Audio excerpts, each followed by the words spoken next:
Ազգային զարդանախշերով հագուստների մոդելավորող Դերձակ Գոհար Ասատրյանը Facebook-յան իր էջում գրել էր. «Խնդրեմ, Սոֆի Դևոյանի Հայաստանը ներկայացնող պարախումբն է, վերանայեք ձեր հագուստները, խորհրդակցեք մասնագետների հետ։ Որպես մասնագետ և հայկական զարդանախշերին գիտակ մարդ, որպես հայ պահանջում եմ, կամ վերափոխեք ձեր հագուստները, կամ հանդես եկեք թրքական դրոշի ներքո։ Եթե դուք դրանով ներկայացնում եք հայկական մշակույթ, ապա վստահաբար դուք և ձեր ընտրած ճանապարհը շատ հեռու եք հայկական մշակույթից», գրել էր մոդելավորողը։ Պարուհի Սոֆի Դևոյանը վերջին շրջանում բավականին հաճախ է հանդես գալիս նոր հարցազրույցներով ու դրանց ընթացքում ի թիվս այլ թեմաների խոսում է նաև թոռնուհու ու հարսի հետ իր հարաբերություններից։ Մենք այդպես սիրով ենք Զառիճկայի հետ, ես իրեն իմ երեխայի պես սիրում եմ, ինքը իմ աղջիկն ա, մտածում էի ոնց ա տենց ստացվում, որ մենք լավ ենք իրար վերաբերվում, իրար հասկանում ենք, մտածում էի դա տարիքի հետ է կապված, թե ուղղակի համընկել են մեր բնավորությունները, շատ անգամ լռում ենք ու իրար հետ նույն բանն ենք ուզում խոսել, երևի մարդու բնավորությունից է, մարդը տարիների ընթացքում շատ բան սովորում է, ավելի խելացի է դառնում, ավելի ինտելեկտուալ է դառնում, ավելի շատ բաներ է հասկանում, բայց եթե դու պինդ ես, քեզ ոչինչ չի կարող փոխել, երբեք չպետք է փորձես մարդուն փոխել, որովհետև դա անիմաստ է։ Երևի երկուսս էլ հասկացել ենք, թե ինչ ձևի մարդիկ պետք է ընտանիքում ապրեն։ Ես չեմ հիշում, որ մեր տանը վեճ լինի, կռիվ լինի, ես չեմ պատկերացնում տենց բան։ Մենք կարող ենք խոսել, վիճել արվեստի մասին, տարբեր հարցեր քննարկել։ Սոֆի Դևոյանը խոսել էր նաև Լուիզա Ղամբարյանի հետ հարաբերությունների մասին ու նշել. «Ես եմ Լուիզային առաջարկել, ասել եմ ամուսնացեք, երեխա կունենաք, սիրում եք իրար, մենք լավ ընկերություն ենք անում ընտանիքներով։ Ցավոք Գյորգի Կիմիչը տենց շուտ գնաց կյանքից, բայց Լուիզան, Գաբին մինչև հիմա իրար տուն ենք գնում, շատ ջերմ հարաբերություններ են։ Եթե որևէ հարց լինի, տղա ասում ենք, ամբողջ ընտանիքով իր կողքին ենք»։ Հիշեցնենք, որ ընդամենը ամիսներ առաջ պարուհին մեկ այլ հարցազրույցով էր հանդես եկել, որի ընթացքում կրկին բավականին հետաքրքիր բացահայտումներ էր արել։ Զրույցի սկզբում պարուհին պատմել էր իր օրվա ընթացքի մասին. «Ես սիրում եմ քնել, երբ տեսնում եմ աստղեր և սիրում եմ արթնանալ, երբ ինձ լույսն է արթնացնում, սիրում եմ առավոտյան րոպեները, ընդհանրապես մենք ընտանիքով լավ ավանդույթ ունեինք, առավոտյան դուրս էինք գալիս քայլելու, ուժը չգիտեմ որտեղից եմ վերցնում, Աստված տա այդ ուժը չկորցնեմ»։ Պարուհին անդրադարձ էր կատարել նաև մարդկային հարաբերություններին ու նշել, որ իր կարծիքով երեխաների վրա երբեք պետք չէ բղավել։ Շատ մամաներ պետք է փոխվեն և սովորեն երեխայի հետ բացատրելով խոսել. «Ես երկու ձևի մարդկանց եմ սիրում՝ բարի և հանգիստ։ Մենք տարօրինակ ժամանակաշրջանում ենք ապրում, երբ դաժանությունն ու պրոգրեսը իրար հետ են շարժվում»։ Իսկ ահա իր և Գեորգի Պողոսյանի բաժանման մասին խոսելիս Սոֆի Դևոյանը ասել էր. «Այնինչ որ լինում է, պետք է լինի, ինչ ուզում ես արա, մեր լեզվի մեջ անգամ ինչքան ցավ կա, ամուսնացավ, հիվանդացավ, սաղ ցավ ա, դրամը եթե հակառակ կարդաք մարդ ա,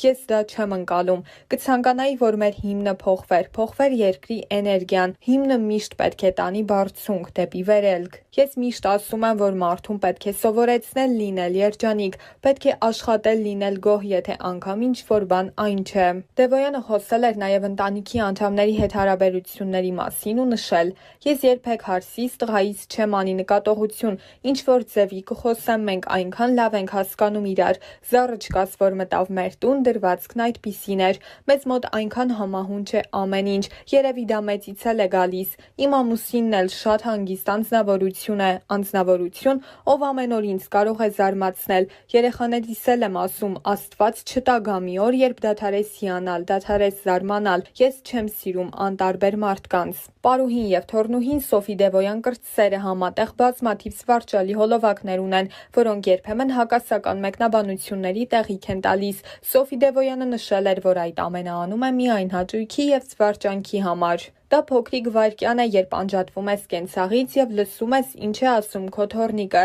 իսկ դա հիմնականում իր միտքն է։ Ես իրեն չեմ կարող մերժել երբեք, իմ թոռնիկներին շատ եմ սիրում, իրենց խոսքը իմ համար օրենք է, որ տղաս փոքր էր շատ քիչ եմ իրեն նկատողություններ արել, միշտ որպես անձ եմ վերաբերվել, ես իմ թոռնիկներին էլ միշտ ասում եմ դուք ամեն ինչի կարող եք հասնել և կհասնեք։ Սոֆի Դևոյանը մեկ անգամ չէ, որ նշել է. ինքը պետության կողմից իրեն գնահատված չի զգացել, նույն թեմայի մասին խոսելիս նա ընդգծել էր. Դա ինձ համար անցած էտապ է, իմ բոլոր գոլեգաները ժողովրդական արտիստի կոչում ունեն, ես այդպես էլ չստացա, դա ինձ չի հուզում արդեն, դրանով չի, որ ես պետք է ինքնահաստատվեի, ես բավականին ինքնաբավ մարդ եմ, չեմ ունեցել երբեք մեծ հովանավորներ։ Իր տարբեր հարցազրույցների ժամանակ Պարուհին նաև հաճախ է նշել. պետք է սովորել կյանքում իմանալ ու տարանջատել կարևորն անկարևորից։ Մեկի համար կարևոր են ընտանիքը, ընկերները, մյուսի համար աշխատանքը։ Երբ մարդ իր մեջ դա հասկանում է, այդ ժամանակ կարող ենք ասել, որ նա երջանիկ է։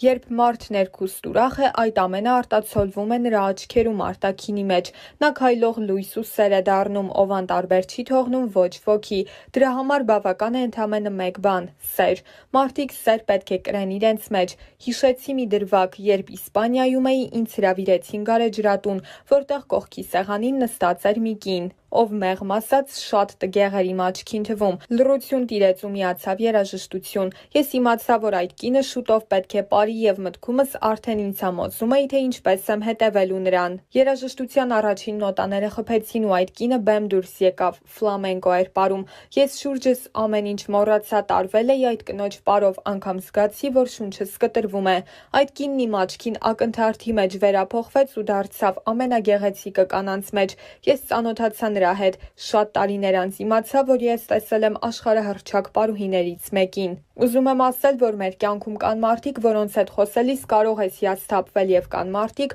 ովքեր ոչինչ չեն անի քեզ դուր գալու համար, պարզապես կանցնեն կողքովդ եւ դու կզգաս մեծ չափաբաժնով ջերմություն, կստանաս անասելի մեծ էներգիա։ Պատահական չէ, որ ես իմ խոսքում նշեցի երջանիկ մարդ լինելու հանգամանքը։ Հենց այսպիսի մարդիկ են կյանքում երջանիկ լինում, իսկական, անկեղծ ու էներգիայով լեցուն։ Ես շատ երջանիկ եմ, որովհետև անում եմ այն, ինչ սիրում եմ։ Եթե կա քո մեջ սեր որևէ գործի հանդեպ, դու անկարելի է, որ դա վատ անես, չես կարող չստեղծագործել։ Ես իմ կյանքն առանց արվեստի չեմ պատկերացնում, առանց պարի, կինոյի, նկարչության։ Իմ բոլոր զգեստների հեղինակն եմ հանդիսանում ես, ու դա ոչ այլ ինչ է, եթե ոչ մտքի թռիչքի արդյունք։ Ես արվեստի մեջ ապրող այդ աշխարհը գնահատողներից եմ։ Ինձ անասելի բարդ է թվում այն հարցը, թե ինչ է պարը, այն իմ կյանքն է, իմ սերը։ Ուզում եմ, որ կյանքում ոչ մեկ չիմանա ինչ է նշանակում հոգնել աշխատանքից։ Ինքս առաջնորդվում եմ այդպես։ Երբ պար եմ բեմադրում, մոռանում եմ ժամանակի, սնվելու մասին,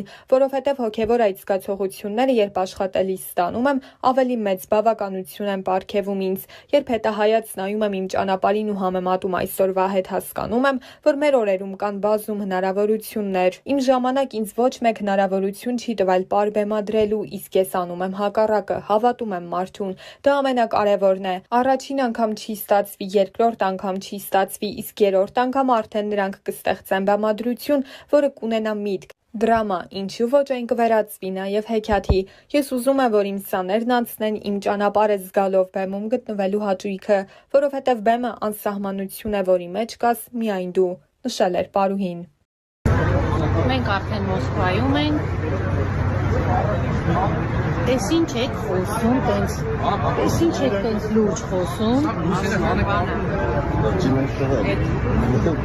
Ինչ, ինչ այդ համերգը։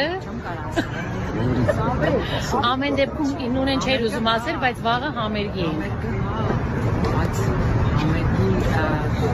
Գաղտնիքները չես ուզում բացել, գաղտնիքները։ Я просто, ну говори, ну говори. Չէ։